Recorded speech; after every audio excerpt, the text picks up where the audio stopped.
म्हणून आंबे श्रीमंते निजन कल्पलते आज्ञापी माते ग्रंथ निरूपणी.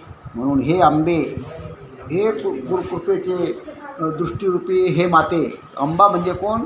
जगदंबा माता. कोणती माता इथं? भवानी माताने, सद्गुरूची कृपादृष्टीरूपी माता.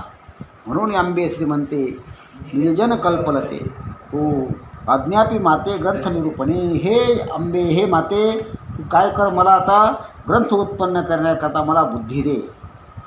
एवढ्याकरता आपल्या भक्ताचा कल्परूप श्रीमंताई तू मला ग्रंथ लिहिण्याची आज्ञा दे. म्हणून आंबे श्रीमंते निजन कल्पलते आज्ञापी माते ग्रंथ निरूपणी. हे माते, हे आंबे, हे जगदंबे गुरुकृपादृष्टी, तू आपल्या तो भक्तांना कल्पतूरसारखी आहेस. आणि म्हणून काय कर, मला आता मला ग्रंथ निरूपण करण्याची तू आज्ञा दे. असे ज्ञानेश्वर महाराज आपल्या सद्गुरूच्या कृपादृष्टीचं इथं वर्णन करत आहेत.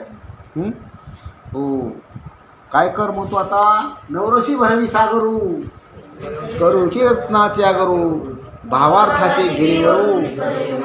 म्हणा, नवरशी भरवी सागरू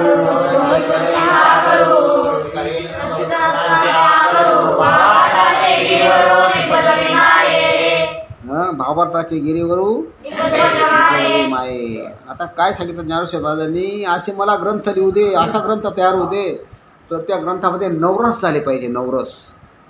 आता तुम्ही कोणता रस खाल्ला? एक तिखट खाल्ला. ही जेवणातले रस वेगळे. जेवणात किती रस आहेत रे एकूण? 6. हां, कोणता श्लोक आहे? म्हणा म्हणा.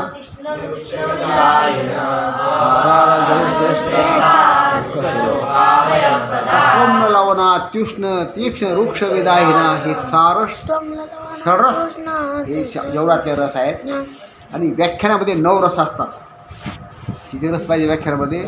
9 रशी भरवी सागरू. तर रस शब्दाचा अर्थ व्याख्यानामध्ये आता हास्यरस आहे. काही काही लोकांच्या कीर्तनात फक्त हास्यरस आहे. कोणता रस आहे? फक्त फार हसवलं, पडू लोक हसले. काय असतं ते? याच्यामध्ये मोबाईल होतं पा, पडू हसले. कोणता रस आहे? फक्त हास्यरस. नुसतं हास्यरस म्हणजे काही कीर्तन नाही. कीर्तनामध्ये कोणता रस पाहिजे? की शांतरस पाहिजे. शांतरस, हास्यरस, शांतरस. आणि हे कोणता रस आहे? अद्भुत रस. अद्भुत रस, शृंगार रस, कारुण्य रस, वीर रस, बिभत्स रस, असे रसाचे प्रकार. मग नवरस, रौद्र रस, रौद्र रस. हां, आणखी कोणता राहिला रे? केव्हा आपण लिहिते कुठे येते रस? हास्य, हास्य, अद्भुत, बिभत्स, कारुण्य. हास्य, अद्भुत, बिभत्स, कारुण्य, शांत, शृंगार, वीर. बरं, वीर रस, भयानक. आणि कोणता सांगितला तो आणखी तुम्ही? रौद्र रस. झाले 9 रस म्हणजे भयानक रस आणि रौद्र रस. अद्भुत रस. अद्भुत रस म्हणजे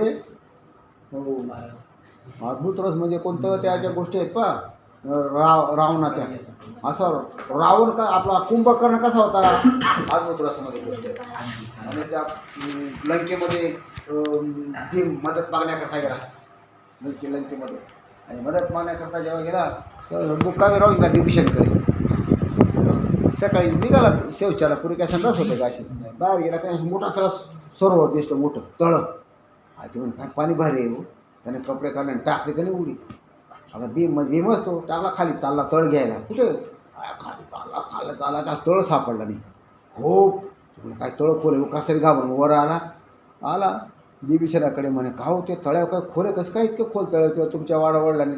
हो, मी एवढा पोहणारा 50 परसचा तळ आणतो पण तळ लागला नाही. अहो म्हणे, काका भीमदादा ते तळ नाही, ती आमच्या याची कवटी आहे. कोणाची? कुंभकर्णाची कवटी. ते जाळून घे, तिच्यात पाणी साचलं आहे म्हणते. एवढी कवटी कुंभकर्णाची होती. त्याला कोणता रस म्हणतात? अद्भुत रस. हो, अद्भुत रस इतका मोठा होता. भीम म्हणे असा झोपला तो कुंभकर्ण. हो, त्याच्या नाकामध्ये एक आपला तो नाही दाढी करायला लागला त्याची. कुंभकर्णाची दाढी करता करता नाकातले केस उपटायला लागला चिमट्याने. मोठा चिमटा होता सोन्याचा. असा केस नाकातले उपटायला लागला. असा वर ओढला का त्याने चिमटाच उडून घेतला. सोन्याचा चिमटा होता मोठा 25 किलोचा. नाही म्हणे अर नाही कपडे काढले उतरला नाकामध्ये. चिमटा पाहिला चालला. आता नाकामध्ये काय मटेरियल असतं, काय असतं नाकामध्ये, तूप असतं ना, काय शेंबडे असतं. हय चालला त्या शेंबडातून झाडत तोडत तिकडून एक माणूस